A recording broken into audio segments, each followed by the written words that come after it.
dia ngikutin gaya pakaiannya dokter, pakai jas yang warna putih itu, atau pakai dasi. Itu masuk di play stage, di mana dia udah meniru, tapi udah mulai sempurna peniruannya tuh.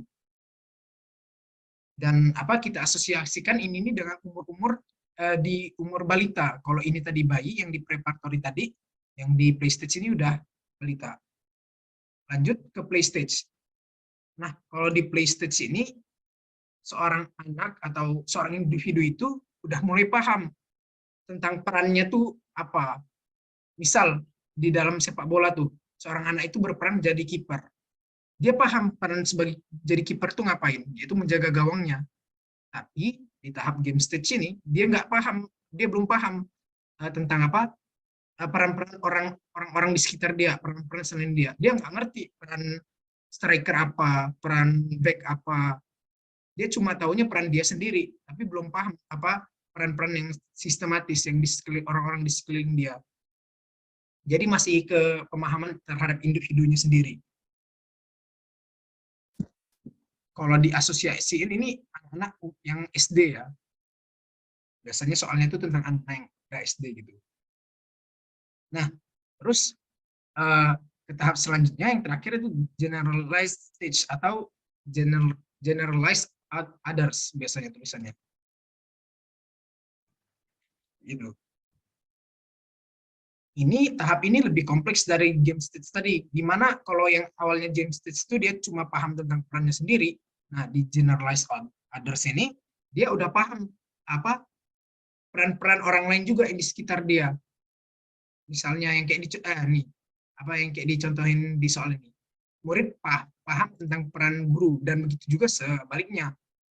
Dan dia juga paham bahwa teman-temannya itu berperan sebagai murid, maksudnya. Dia nggak cuma paham tentang dia yang berperan sebagai murid aja, tapi dia juga paham tentang apa peran yang dimainkan oleh guru. Saya sebagai murid bertugas untuk belajar, dan guru itu perannya untuk mendidik murid-muridnya. Nah, dia udah mulai ngerti berarti. Udah masuk ke generalized others. Jadi jawabannya E. Gimana teman-teman? Aman ya? Ini insya Allah masih mudah sih ini. Soalnya masih dasar ya. Dan aku minta teman-teman untuk tips soal-soal yang cerita-cerita kayak gini, mohon dibaca benar-benar ya soalnya, karena nanti tuh kalian kan dikejar waktu tuh 20 menit untuk 20 soal kan kurang lebih. Nah, tapi usahain baca soal tuh sampai habis, jangan kayak kalian ketemu kata kunci langsung jawab. Bacain soalnya betul-betul, karena biasanya di sosiologi ini dibandingkan kesulitan soal itu lebih ke pengecohan sih sebenarnya. Jadi mohon lebih teliti dan lebih hati-hati ya jawabnya. Ya betul, banyak jawaban jebakan. Nanti misalnya dia tuh cerita ya di awalnya, terus kalian mungkin baca atasnya doang, tapi nanti di bagian bawahnya itu ada misdirection atau pengalihan soal gitu. Kalian nggak baca soal pengalih di bawahnya itu. Jadi ya kalian salah paham terhadap soal. Jadi usahain selalu baca soal sampai habis. Walaupun kelihatannya udah pasti jawabannya nih, tapi baca sampai habis soal.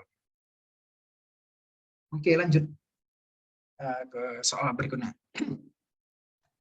Sosialisasi tidak sempurna bisa berakibat pada terjadinya perilaku menyimpang karena kurangnya komunikasi antar individu dengan masyarakat atau kelompok sosial. B. Membuat individu kesulitan memahami norma sehingga berujung pada penyimpangan.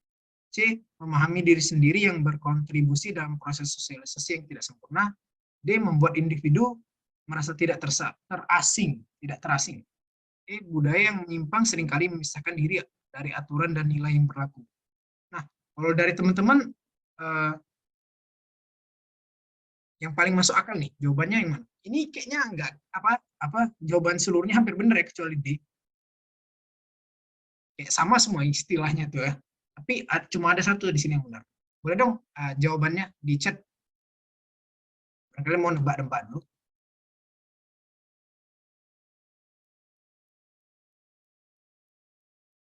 Oke, A.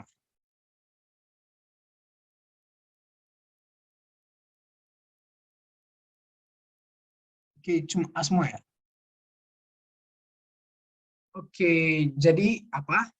Jawabannya Mungkin kalian ketemu soal ini di YouTube atau mana ya? Atau Google ya?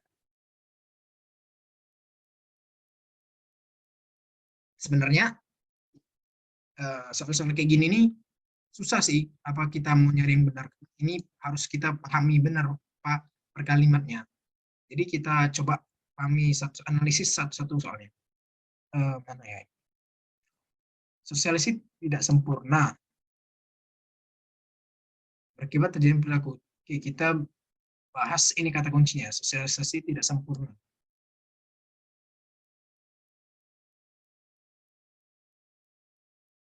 Masyarakat agen buat sosialisasi. Kalau komunikasi nggak efektif, bakal ada sosialisasi tidak sempurna.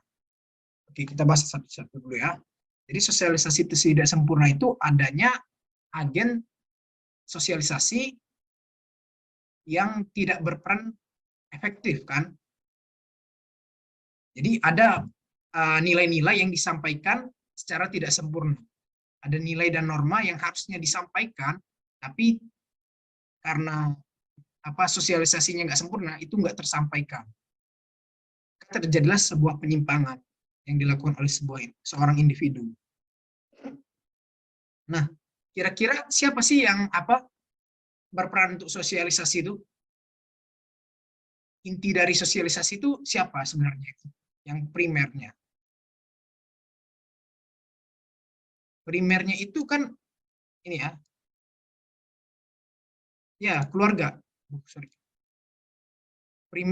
Kelompok primernya itu, kelompok sosialisasi primer itu terdiri dari keluarga atau lingkungan dia waktu dia baru lahir, yang sering dia temui. Itu adalah keluarga. Jadi keluarga itu berperan untuk menanamkan nilai dan norma. Nah, kalau keluarganya ini nggak menyampaikan nilai dan norma itu secara benar, ya otomatis dia nggak ngerti kan nilai dan norma. Kalau kelompok primer ini yang harusnya dia menyosialisasikan nilai dan norma, tapi nyatanya tugasnya nggak berjalan sesuai dengan seharusnya, otomatis ya individunya tadi nggak dapat nilai dan norma sehingga dia melakukan penyimpangan. Ini teman-teman ya terkecoh dengan kurangnya komunikasi ini. Tapi yang kalau teman-teman pahami dari kalimat sosialisasi tidak sempurna, dan siapa yang bertugas untuk mensosialisasi individu, itu ya kan kelompok primer. Dan tujuan dari sosialisasi itu apa? Internalisasi nilai dan norma, penanaman nilai dan norma.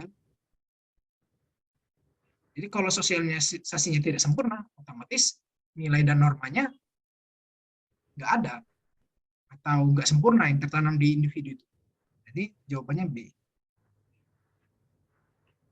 Gimana? Agak menjebak ya. Gimana? Ada yang mau nyangkal atau ada yang punya jawaban lain? Boleh jawab di chat atau langsung on-mic aja misalnya panjang. Pak, menurutku gini nggak? Gitu. Soalnya rata-rata jawab A kan.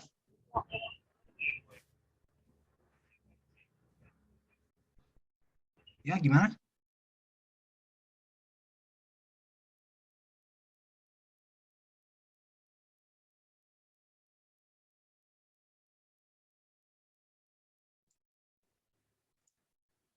Nggak ada ya? Lanjut ya, teman-teman. Boleh direspon di chat. Kalau kita lanjut, kalau udah clear, ini nomor 2.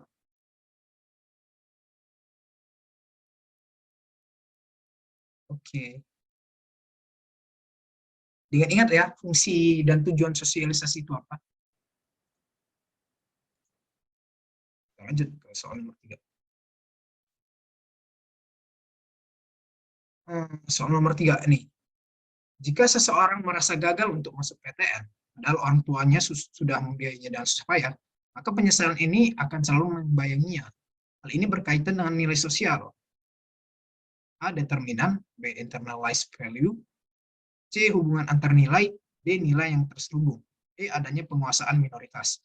Kita coba mana sih? Nulis. Oh, ini ada. Kita coba eliminasi dulu yang nggak mungkin ya. Jelas nggak mungkin E. Karena nggak ada yang minoritas di sini, nggak ada yang mayoritas, nggak ada yang minoritas. Hubungan nilai yang terselubung, nilai yang terselubung itu adalah nilai yang diajarkan secara tidak langsung.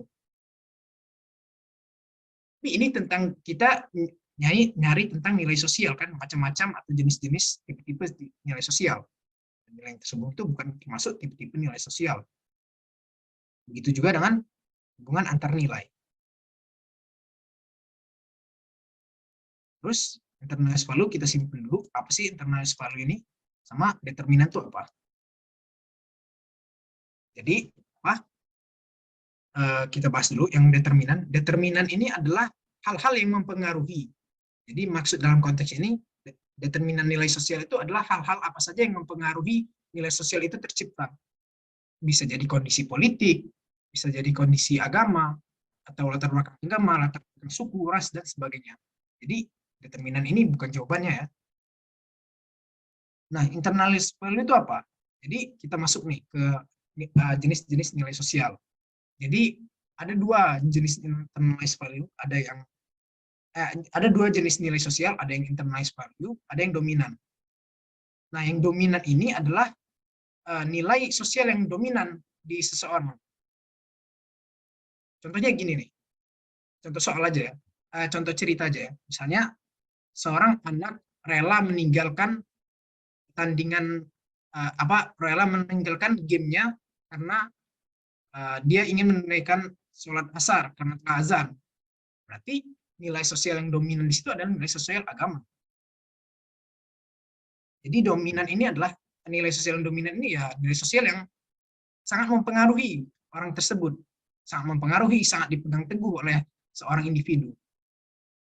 Misalnya ada dua pasangan yang nggak jadi nikah karena perbedaan adat dan budaya, karena dilarang oleh budaya. Berarti nilai dominannya itu ya nilai adat istiadat itu yang karena yang dia pegang. Dia rela ninggalin pasangannya karena dia pengen megang nilai sosial nilai kebudayaan yang dipegang. Nilai kebudayaan itu mendominasi diri dia. Terus internalized value ini apa? Nah, kalau internalized value adalah nilai yang ditanamkan secara dari kecil. Misalnya nilai-nilai kebaikan, nilai-nilai nilai-nilai harus membantu orang lain, nilai apa lagi ya? Pokoknya nilai-nilai yang diajarkan dari kecil. Nah, kok nggak masuk akal sih Kak?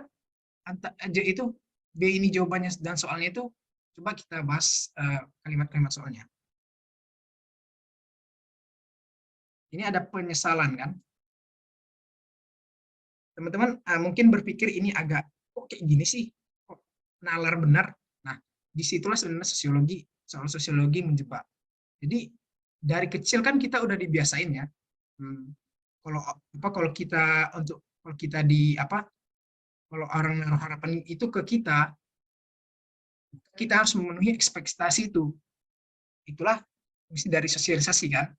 Nah, setiap orang tua itu pasti menaruh harapan terhadap anaknya, memberikan ekspektasi terhadap anaknya. Maka tugas sang anak ini adalah menunaikan ekspektasi orang tua tersebut. Dan itu udah mengakar, dan kebudayaan itu, kayak misalnya, kalian itu harus patuh terhadap orang tua, harus membahagiakan orang tua. Dan itu diajarkan semenjak dari kecil kan. Jangan melawan orang tua, kalian harus bahagian orang tua kalian dengan jadi sukses, dengan lulus di perguruan tinggi, universitas top perguruan di top negeri atau sebagainya lah. Pokoknya kalian harus bahagian orang tua dan itu selalu diajarkan dari kalian kecil kan. Ketika nilai-nilai itu tertanam diajarkan dari kecil, berarti itu termasuk internalized value. Dan kata penyesalan di sini itu merefer atau merujuk ke kata tadi, yaitu membahagiakan orang tua. Karena kita gagal memenuhi ekspektasi orang tua, berarti kita gagal membahagiakan orang tua.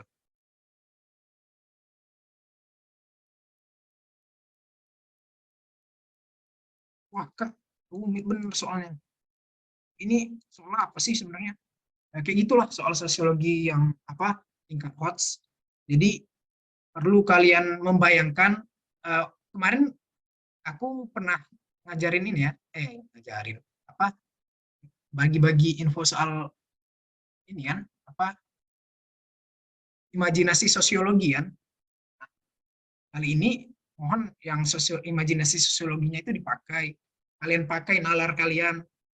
Dan kalau kalian masih nggak ngerti nih, kan ini kan susah sih. Ini susah, menurutku udah termasuk hoax.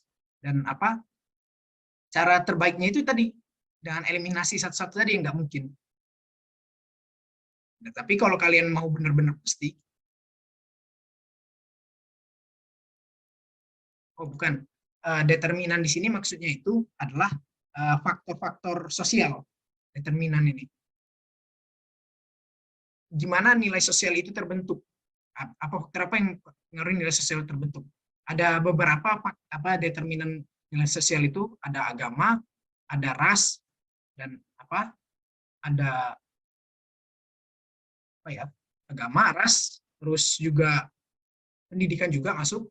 Nah, itu determinan. Jadi tradisi masuk, budaya juga masuk determinan. Jadi apa sih yang membentuk nilai sosial itu?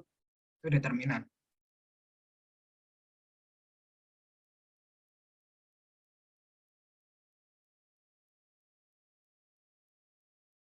Dan apa di sini kan berkaitan dengan nilai sosial kan? Di sini dia mintanya nilai sosial tipe apa sih? Dan kalian harus apa? Jeli ya. Jadi macam-macam nilai sosial itu apa aja? Dan determinan itu bukan nilai sosial kan? Gimana? Aku udah mulai pusing. Ada yang mau ditanya nggak sebelum kita lanjut? Wah, Kak, random benar soalnya. Iya, sama.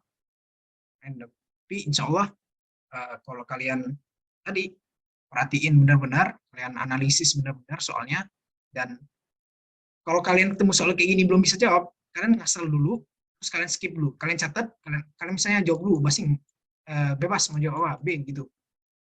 Habis itu kalian skip dulu nanti ke soal berikutnya.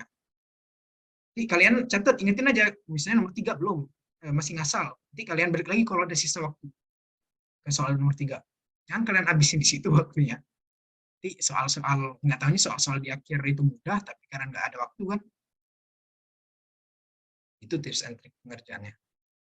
Gimana? Soal nomor 3 ini, lihat, kalau masih memahami,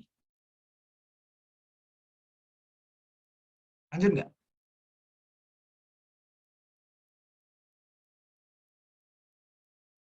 Oke, lanjut. Kalau aku kecepatan, atau ada yang mau ditanyain, langsung aja ya. Lanjut, soal selanjutnya, sikap kritis diperlukan dalam menerima berbagai perubahan sosial. Berarti, tidak semua perubahan itu selalu berdampak positif, akibat negatif perubahan sosial segera diantisipasi, nilai-nilai sosial yang ada tidak dapat diperlukan masyarakat, dan norma sosial yang sebelumnya sudah ada perlu dipertahankan, perubahan sosial hanya dapat diterima jika memperkuat identitas masyarakat. Yuk, bantu kakak jawab di kolom chat juga nggak apa-apa. Apa kira-kira jawabannya menurut kalian?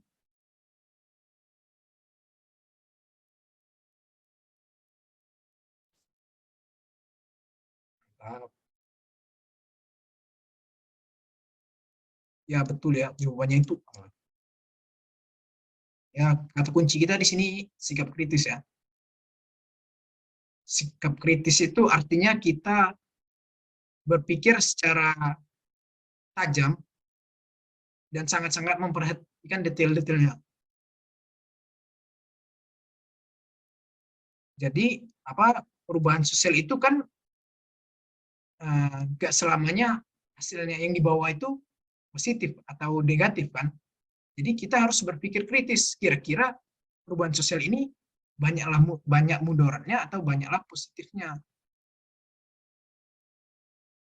Itu maksudnya sikap kritis ini. Artinya memilah-milih. Sama kayak globalisasi. Kita harus bersikap kritis terhadap globalisasi karena nggak semua yang datang dari luar itu baik semua. Begitu juga perubahan sosial, nggak semua yang dibawa oleh perubahan sosial itu baik semua. Kayak misalnya perubahan sosial di bidang di bidang pakaian deh. Kita ambil contoh pakaian. Misalnya kita udah kebiasa pakaiannya lebih tertutup dan konservatif. Tiba perubahan gaya model pakaian dari barat itu masuk ke Indonesia yang lebih terbuka dan lebih potensi lah bahasanya tuh. Kan bagi kita itu negatif kan?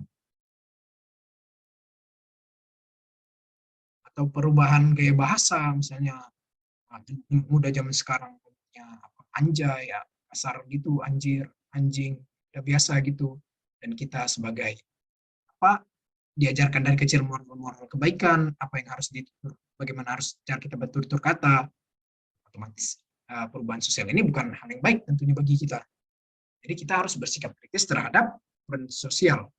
Nah, tidak semua perubahan itu berdampak positif bagi masyarakat. Mudah ya? Oke, lanjut. Ini soal nomor 5. Kalau interaksi yang terkategori sebagai interaksi sekunder adalah interaksi sekunder ya. Joko mendapatkan kiriman hadiah mobil, Wardi selalu mengingatkan Ratim untuk mencuci tangan, guru menjelaskan bahaya miras kepada anak didiknya, kontak senjata antara pasukan Palestina dan Israel, seorang gelandangan yang mengutip barang kesukaan dan jual. Oke, kita bahas satu-satu dulu ya pilihannya. Yang jelas bukan E ya, karena ini nggak ada interaksi. Interaksi itu kan sebenarnya ada orang dan orang yang menjalin kontak sosial. Begitu secara primer ataupun sekunder. Dan orang dengan barang rongsokan, aku rasa bukan maksud ya, bukan termaksud apa interaksi, walaupun itu sekunder ataupun primer. Terus konteks senjata antara pasukan Palestina dan Israel, ini termasuk ini termasuk interaksi. Ya, kalau kalian tahu interaksi itu nanti ada konflik, nah itu termasuk konflik kan berarti. Tapi ini kan langsung konteks senjata itu face to face dong, kita tembak-tembakan, dan itu maksudnya primer. Ya, seperti yang kita tahu, untuk interaksi primer adalah yang face to face ya, buat face to face. Guru menjelaskan bahaya miras kepada anak didiknya masih sama, masih primer juga. Wardi mengingatkan Ratiman, ya masih sama primer, dan akhirnya Joko mendapatkan kiriman hadiah mobil-mobilan dari yang ada di USA. Nah ya jawabannya jadi A, karena dia dapat kiriman hadiah mobil-mobilan. Jadi interaksinya itu nggak secara langsung, nggak face to face, apa nggak langsung dikasih hadiahnya waktu kayak misalnya seorang orang memberikan hadiah anaknya sepulang dari bekerja, bukan face to face kan, tapi ini kan ayahnya USA, di USA di Amerika, jadi kayak LDRan gitu, jadi termasuk ke sekunder. Dan di sekunder ini ada yang langsung, ada yang tidak langsung.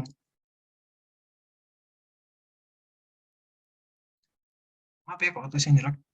Yang langsung ini kayak misalnya kita PC atau telepon. Kalau yang tidak langsung ini kayak lewat orang lain gitu, kayak misalnya lewat abang kurir atau abang GoFood buat kalian yang pernah GoFoodin ayangnya atau pernah di GoFoodin oleh ayangnya, termasuk ke interaksi sekunder tidak langsung. Tahu misalnya kalian ngomong ke A, nanti A baru ngomong ke B gitu. Misalnya kalian kayak titip salam ya buat si ini, apa si B. Kalian ngomong itu ke si A. Nah, itu termasuk interaksi sekunder tidak langsung. Oke, cukup mudah dimengerti ya. Ini kalian hafal apa itu interaksi primer dan apa itu interaksi sekunder. Oke, kita lanjut kalau gitu soal berikutnya.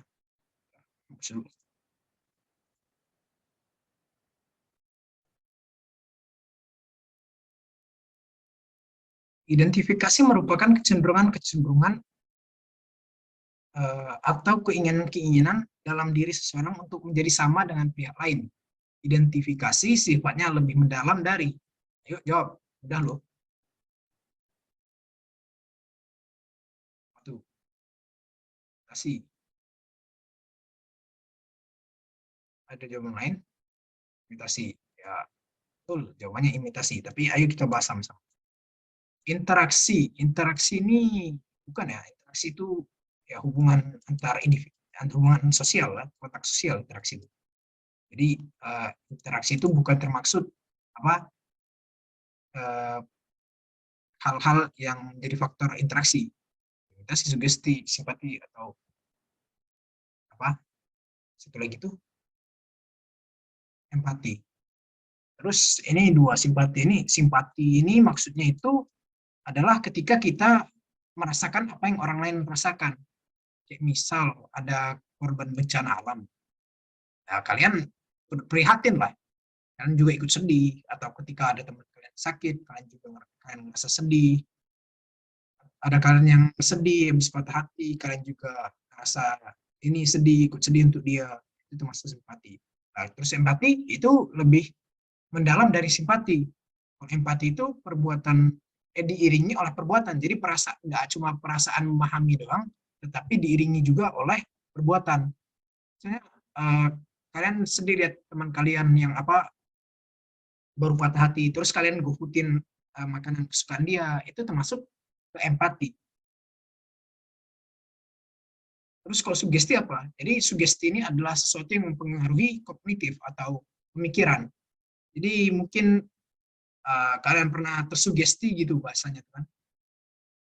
Kayak kita mendapatkan suatu insight, akhirnya pemikiran kita tuh, pola pikir kita tuh berubah.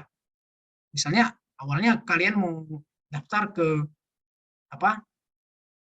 mau daftar ke UGM, tapi karena ada teman kalian yang mengsugesti UI, misalnya UI aja, ini lebih bagus, ini di sana di Depok ada rumah Ayu Ting Ting misalnya, kita bisa rumah Ayu Ting Ting sudah kuliah katanya. Kalian tersugesti kan dengan kata-kata dia, akhirnya kalian daftar ke UI. Nah, itu termasuk sugesti. Nah, terus kalau imitasi itu artinya meniru, tapi nggak secara keseluruhan ya. Imitasi itu meniru beberapa bagian dan biasanya nggak abadi yang ditiru tuh, cuma berkala doang. Misal lagi ngetren rambut model yang cowok Korea tuh tublok, rambut model tublok kan. Nah, jadi rame tuh orang-orang tublok. Nanti kalau nggak musim lagi tublok, ganti lagi misalnya sekarang mohawk yang ini rame, ganti semua model rambutnya mohawk. Jadi dia nggak cuma niru-niru aja, kayak ya nggak secara keseluruhan, nggak mendalam, dan nggak sampai benar-benar nyentuh ke hati menurut menirunya tuh. Sedangkan identifikasi itu lebih kompleks dari imitasi. Dia benar-benar pengen sama gitu dengan orang itu. Kayak benar-benar aku pengen jadi ayahku, orangnya kuat, tegas, pemberani, terus juga penyayang keluarga dan sebagainya. Yang itu ketika seorang anak yang pengen jadi kayak ayahnya, itu termasuk identifikasi. Atau ada kalau misalnya seorang muslim itu mengidolakan nabinya, yang dia berusaha untuk mengikuti jejak-jejak nabinya, kayak misalnya perbuatannya, tutur katanya, gimana dia cara bersikap, gimana marahnya, itu diikutin semua karena itu tuntunannya. Itu termasuk identifikasi, walaupun nggak bisa secara keseluruhan. Itu termasuk identifikasi. Jadi keinginan untuk menjadi sama ya, identifikasi itu. Gimana? Kayaknya udah cukup clear ya untuk soal ini. Tapi kalau ada diskusi tentang soal ini, boleh di chat ataupun kolom komentar. Di chat ataupun langsung on mic, silakan.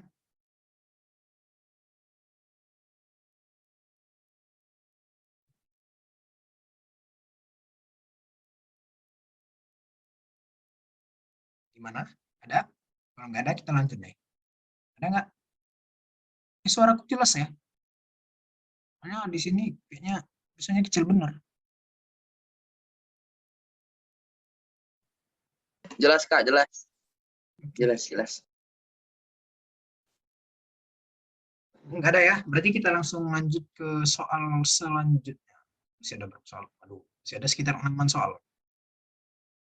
Coba tentunya. Ini masih lagi balik ke Robert Cameron. Seorang kepala rumah tangga yang ingin mendapatkan penghasilan tambahan untuk mencukupi kebutuhan keluarganya melakukan korupsi. Menurut Merton, contoh tersebut merupakan suatu adaptasi terhadap norma yang disebut, aku mau nguji apa apa memori kalian. Yuk dijawab, bantu jawab. Kira-kira ada yang masih ingat nggak teori tipe penyimpangan dari kamar? Ini nih, udah spill dikit nih apa aja. Ada yang jawab D, conformity. Lanjut.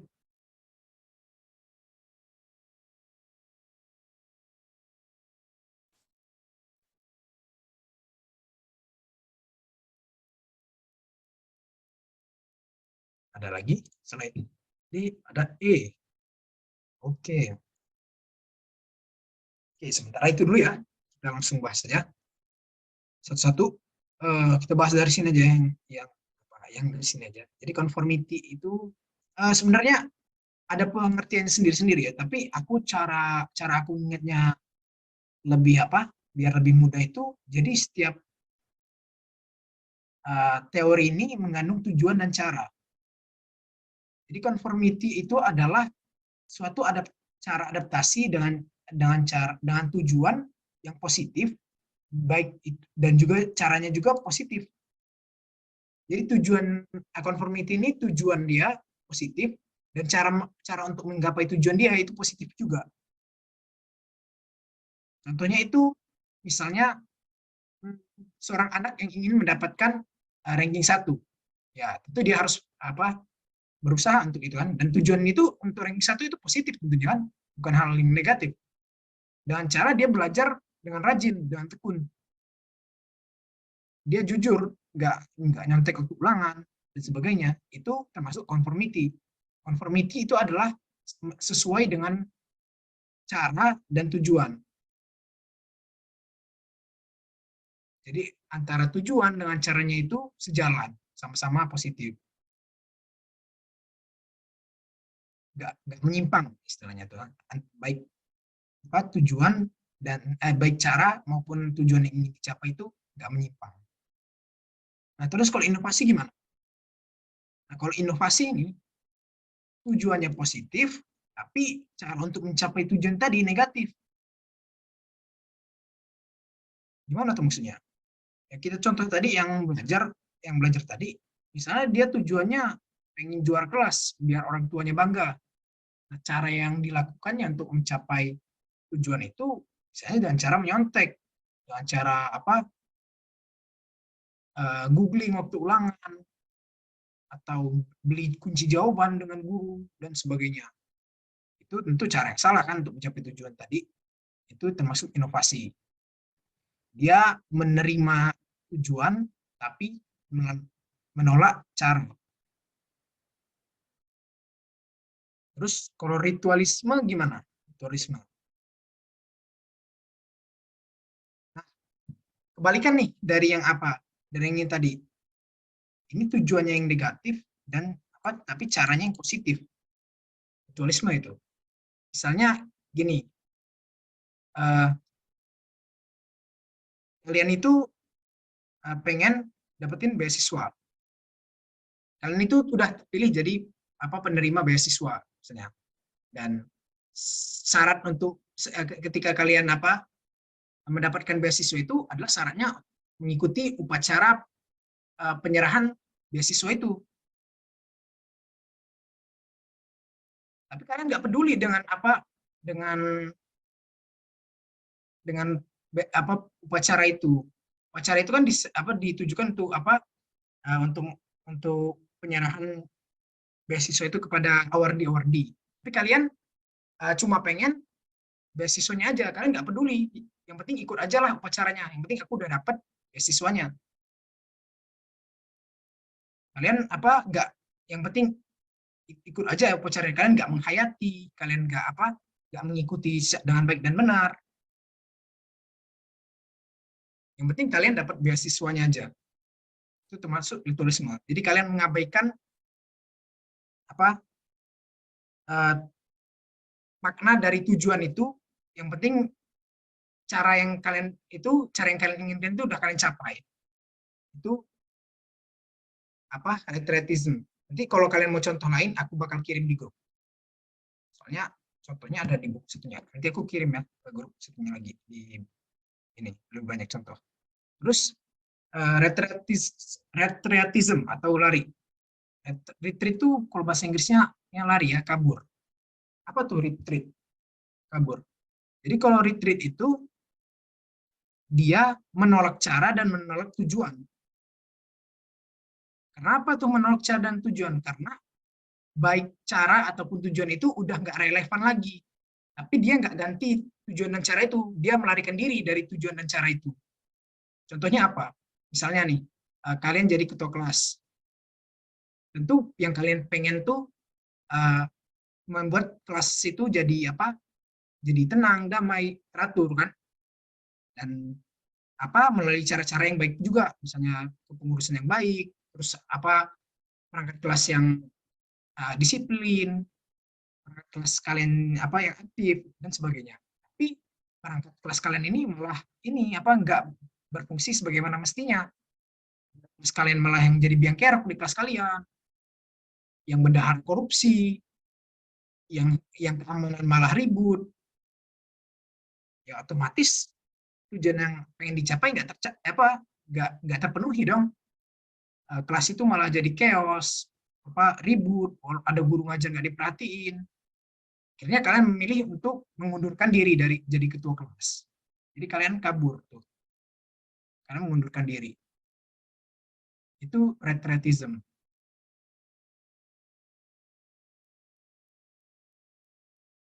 Terus kalau rebellion ini gimana? Rebellion itu sama kayak retreatism, tapi dengan ending yang berbeda. Kalau tadi retreatism tadi kalian kabur, di rebellion ini kalian berontak. Misal nih, di zaman ini Orde Baru, di zaman Pak Soeharto, itu kan pemimpinnya, jajaran pemimpinnya udah nggak benar tuh. Udah pada korupsi, udah pada nepotisme. Terus juga ada negeri juga lagi kacau kan.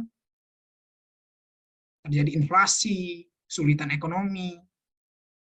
Maka ada rebellion, ada pemberontakan di situ. Masyarakat berontak menurunkan Presiden Soeharto. Itu termasuk rebellion. Itu rebellion itu artinya memberontak. Jadi kalian nggak terima dengan tujuan dan cara yang ada. Kalian mengganti. Kalian nggak menerima positif, nggak menerima negatif, tapi kalian pengen ganti tujuan dan cara ini. Karena udah nggak sesuai lagi dengan apa yang seharusnya sekarang jadi. Itu apa rebellion.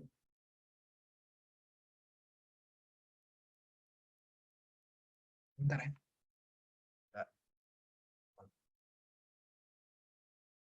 Bentar ya, teman ada telepon dulu.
Oke,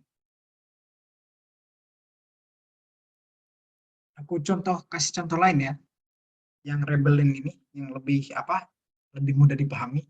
Contohnya itu waktu penjajahan Belanda.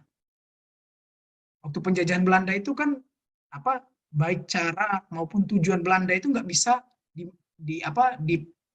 dimaklumi kan. Mereka pengen menjajah kita, menguras tenaga kita, menguras kekayaan sumber daya alam kita. baik tujuan maupun caranya negatif kan.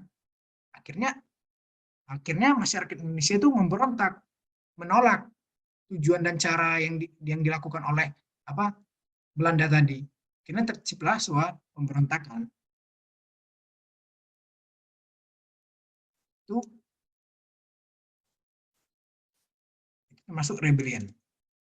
Ketika cara dan tujuan itu ditolak, akhirnya mereka memilih memberontak. Beda dengan retrietism, ketika cara dan tujuan itu sama-sama ditolak, mereka memilih untuk mengundurkan diri, untuk lari. Kalau ritualism, mereka menolak caranya.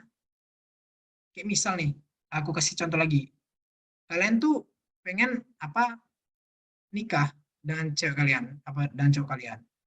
Kalian nggak peduli dong dengan budaya apa. Yang penting kalian itu nikah dengan pasangan kalian. Jadi pernikahan itu ya anggap aja cuma caranya lah, cuma ritual aja. Kalian nggak nganggap itu sebuah ritual yang sakral.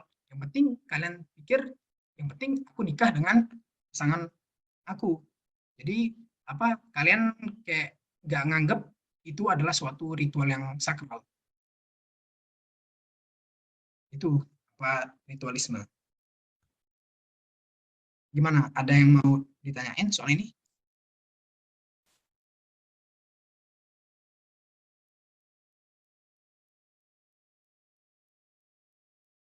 Kalau mau dicatat dulu aja nggak apa-apa.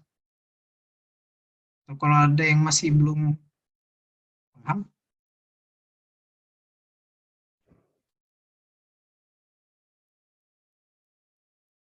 gimana? Oh ya, jadi kita belum jawab yang ini ya. Jadi jawaban yang ini adalah inovasi. Karena betul sih caranya mencukupi kebutuhan keluarga itu kan adalah sesuatu yang mulia ya, menafkahi keluarga itu. Tapi caranya korupsi itu negatif. Jadi kita masukin ke inovasi.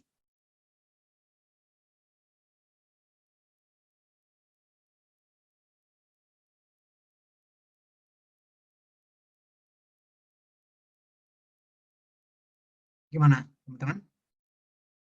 Ada pertanyaan?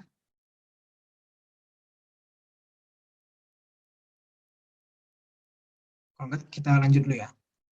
Tinggal 4 menit soalnya. Kita skip aja ini. Skip aja dulu.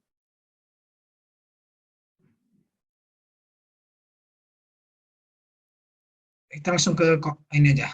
Kalau ini kan udah tadi kita bahaskan tentang kelompok sosial. Nah, ke soal terakhir nih. Sebelum sesi kita akhiri. Karena jam udah hampir jam 5 kan. Para pendukung calon presiden X menyebarkan berita bohong kepada pendukung calon presiden Y. Begitu pula sebaliknya. Bentuk interaksi sosial disosiatif pada kasus ini adalah ya seperti yang kita tahu, disosiatif itu ada 3, ini konflik, yaitu pertentangan antar dua pihak secara terbuka. Ada persaingan, ini persaingan itu ya sama kalian yang UTBK sekarang. Kalian bersaing, kalian sama-sama menginginkan satu tujuan yang sama-sama pengen dapat PTN, tapi dengan cara yang sehat dan ada regulasi yang mengatur. Tinggal kalian kuat-kuatan usaha aja, usaha doa. Terus kalau intervensi itu adalah konflik, tapi dengan cara menjatuhkan lawan dengan cara hal-hal yang secara tidak langsung, seperti menyebarkan berita bohong, hoax, atau yang hal-hal yang bersifat taktis. Kalian menyebar fitnah, membuat jebakan, dan sebagainya. Itu kontravensi.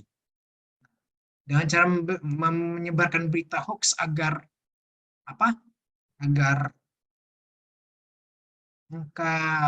agar citra suatu calon itu buruk, itu termasuk ke kontravensi ya, karena kontravensi ini dia pertentangannya bersifat taktis, sembunyi-sembunyi, dan tidak secara langsung.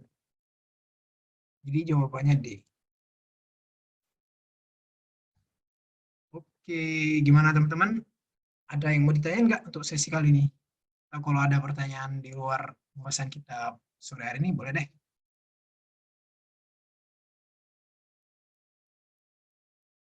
Ada nggak?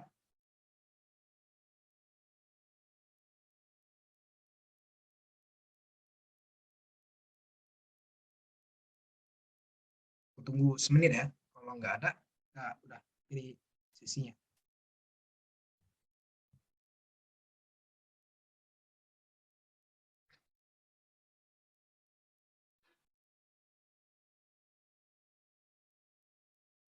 Cukup ya? Oke, kalau cukup, mungkin kita cukupin juga kalau gitu pertemuan kita sore hari ini ya. Untuk teman-teman yang sebentar lagi UTBK, aku juga apa? Oh, ada tuh. Ritualisme sama retreatisme. Bentar, kita buka tadi. Bentar ya. Kita buka dulu tadi. Perbedaan ritualisme sama retreatisme.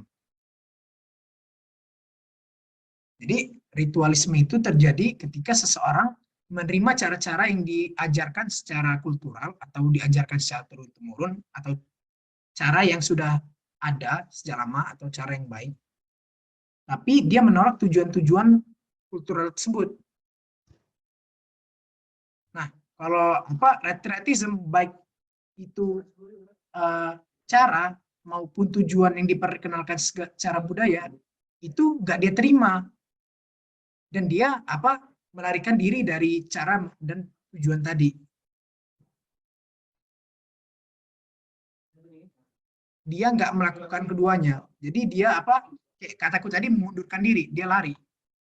Ada chat.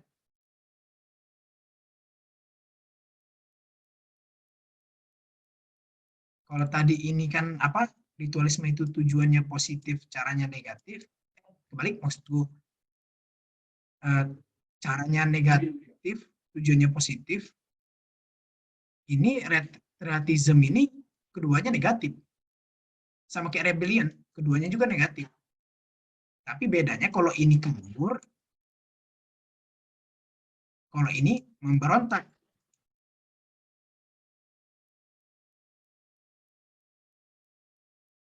Jadi itu bedanya. Gimana?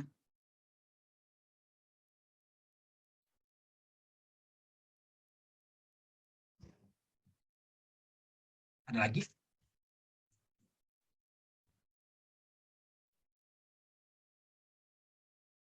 Oke, kalau gitu udah ya. Udah jam 5 lewat juga. Aku ucapin makasih ya untuk kalian yang udah hadir di kelas sore ini. Sukses terus UTBK-nya. Makasih teman-teman. Aku tunggu kabar baiknya dari teman-teman.